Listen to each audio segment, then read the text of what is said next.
Hollander danst op een dansvloer. En de Spanjaard die danst op een tafel. En de Rus, ja, die danst op een sabel. Maar een Mexicaan danst op zijn hoed. In Marken daar danst men op klompen. En een fakir op was niet te stom. En zigeuners die dansen in lompen. Maar een Mexicaan danst op zijn hoed.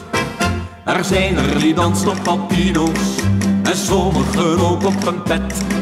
En anderen weer op een pothoed, een gleufhoed, een bolhoed, een muts of baret. Het is raar, maar het is waar. Op iedere maat en op ieder model, ja, op iedere hoed danst men daar. Wanneer de toeristen er komen, wordt een hoed bij het dansen ontnomen. Dan help je geen persen of stomen. Nou, wat men daar doet met je hoed, dat is echt niet meer te beletten. Maar bij klank van gitaarkastagnetten grijpen ze naar hoeden en petten. Dat doet het in Mexico goed. Het gebeurde in West-Acapulco met een keurige Engelse heer. Men greep naar zijn hoed, nou dat vond hij wel goed. Als slaapmuts kreeg hij hem toen weer. Het is niet fair, ordinair. Maar als ze een hoed zien, dan is die gauw voetzie. Want ieder voelt zich Fred Astaire.